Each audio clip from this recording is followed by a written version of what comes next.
Something woke Kelsey up at 9:45 at night, and the worst part was that it hadn't made a sound. She'd hiked Eagle Creek 6 times, 4th season backpacking, solo, and she knew that trail the way you know a song. Every switchback, every noise the forest makes when the light goes.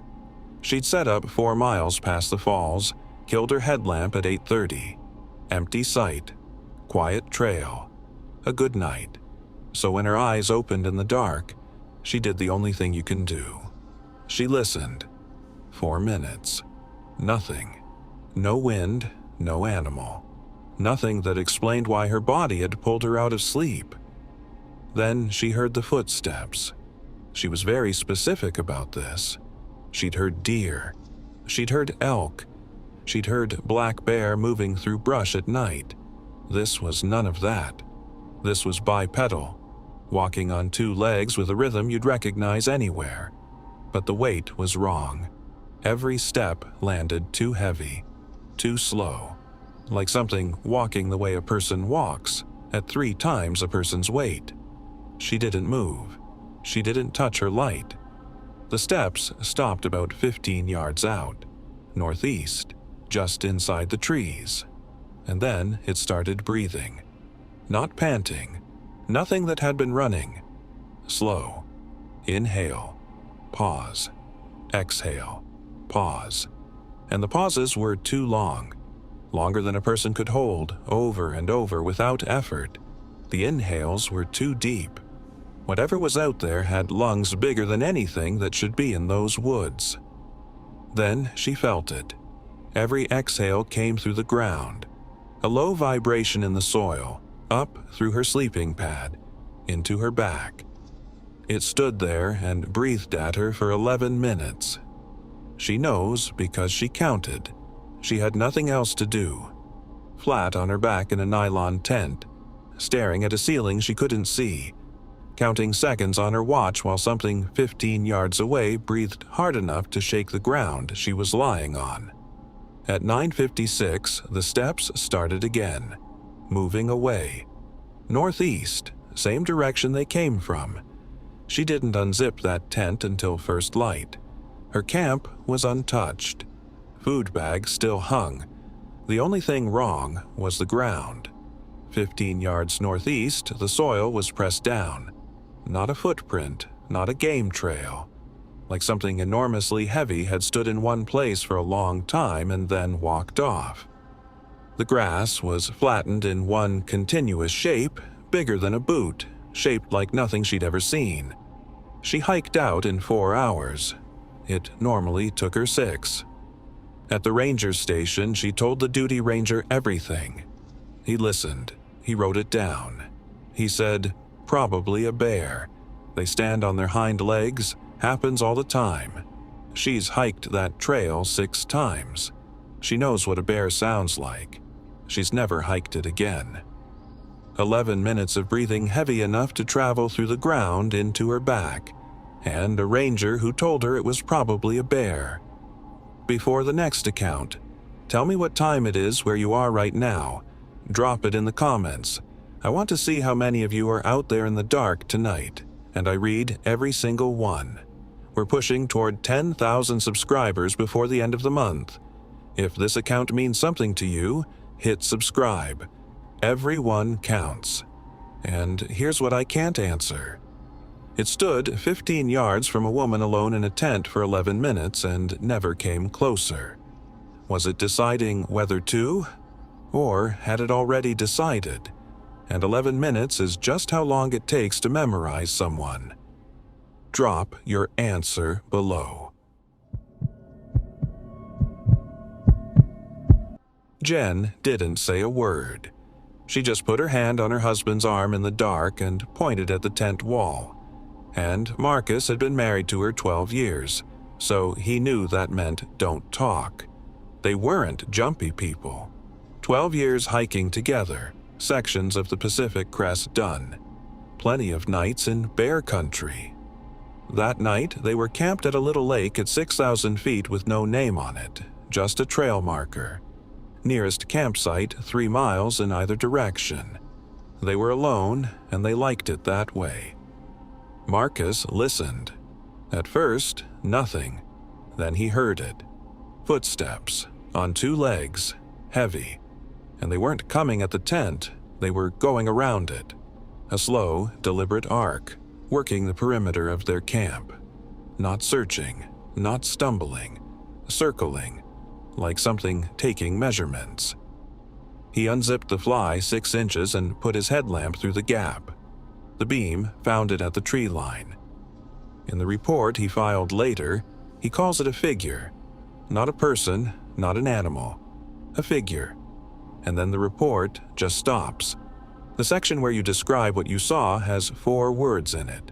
Too tall, wrong proportions, the rest of that field is empty. Jen saw it too, through the same 6-inch gap. She'd only ever described it once to her sister, years later.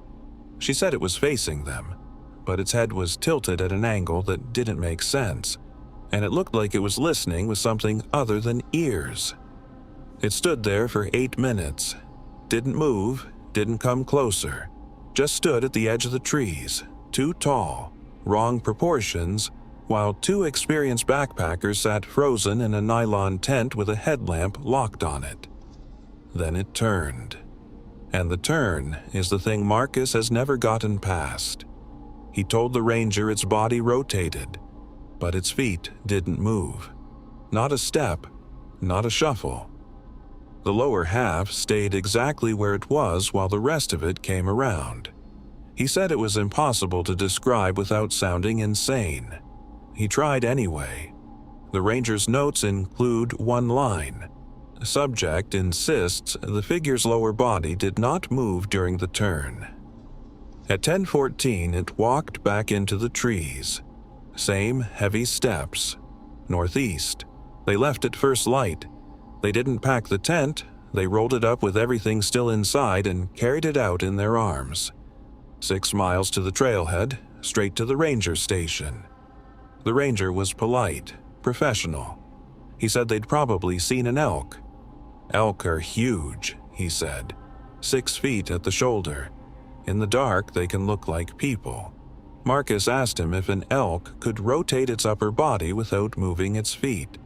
The ranger said he'd file the report. He did, and it sat there, unconnected to anything, for 2 more years. Something that circled their camp taking measurements. 4 words in the report where a description should be, and a turn where the feet never moved. Here's what I can't settle. It circled the perimeter first, mapped the whole site, then stood in the open where they'd be certain to see it. Was it studying them? Or is it worse that it wanted to be seen, and standing there for 8 minutes was the entire point? Tell me which one you land on. The last account is a father camping with his 12-year-old. He saw the same thing 2 years later and 150 miles south, and he got 4 seconds of headlamp on its face. He's never told anyone what he saw. That's next. Finn had never growled at anything in his life, and that's why Tom sat up at 11:30 with his heart already going. 5-year-old golden retriever, raised around kids. He'd met deer, raccoons, coyotes. He'd barked at all of them. He'd whined. He'd wagged. He had never once growled. And the sound coming out of him at the tent door wasn't a bark building up. It was low and steady, and it came from somewhere deeper than his chest. Tom was a careful father. 2-night trip, kid-friendly loop, 3 miles from the trailhead, camping with his 12-year-old daughter. He'd picked the site on purpose because other people were close. A couple a quarter-mile down, a solo hiker up the ridge. He wanted her to feel safe. His daughter was still asleep. Finn was rigid at the door, ears flat, growling at the fabric. Tom unzipped the tent. He saw it right away. 40 feet out at the edge of the site, backlit by 3/4 moon. Clear silhouette. And he describes it exactly the way a couple he'd never met described it 2 years earlier and 150 miles north. too tall for a person. The proportions were wrong. But Tom saw one thing they didn't: the eyes. He said they caught the moonlight wrong. Animal eyes shine. There's a membrane behind them that throws light back, which is why a deer's eyes flash green in a headlamp. These didn't. They took the light. Two dark points against a dark shape, absorbing everything. He said it was like looking at two holes in the shape of a head. Finn kept growling. The thing didn't react. Not to the dog, not to the tent unzipping. So Tom turned his headlamp on and aimed it straight at it. He got 4 seconds of full light on it. Tom has never described what he saw in those 4 seconds.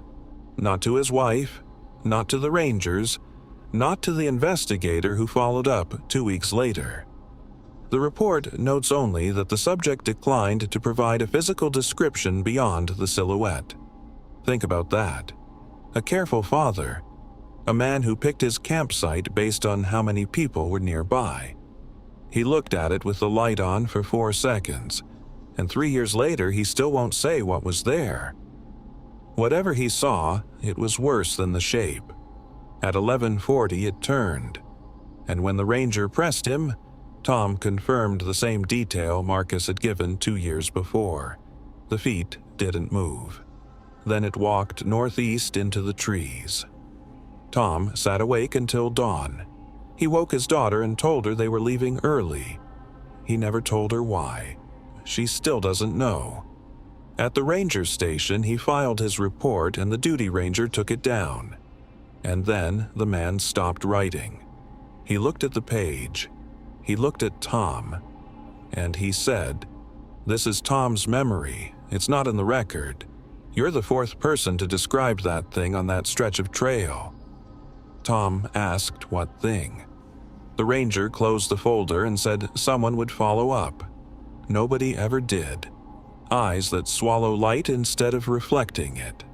4 seconds of headlamp on something a father still won't describe 3 years later.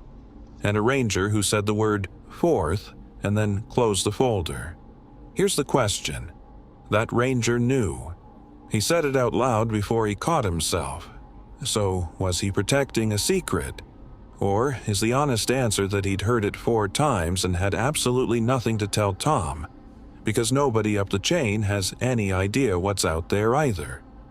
One means somebody's hiding it, the other means nobody's in control of it. Tell me which is worse. 3 campers, 3 trails, 4 years apart, and not one of them ever met. Here's the thing I can't put down.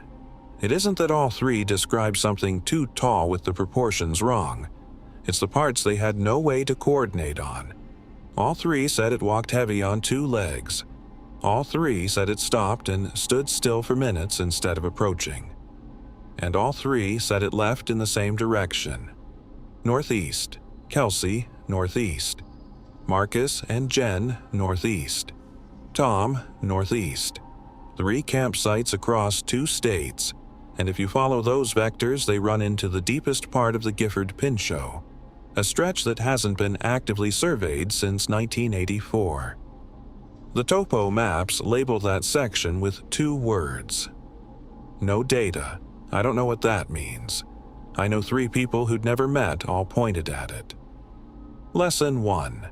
If something is in your camp at night and it hasn't approached, do not give it a reason to. Kelsey never turned on her light and never moved, and it left. All 3 of these ended with the thing walking away. Stay in the tent, stay quiet, let it lose interest. You will not win a confrontation with something you can't identify. Lesson 2. Trust your dog completely. Finn had never growled in 5 years of life.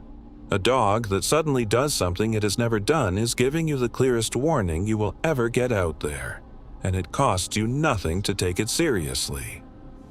Lesson 3. Report it anyway, even when they tell you it was a bear. Every one of these people got brushed off, and it still mattered, because a ranger 3 years later had heard it 4 times. Your report is a data point.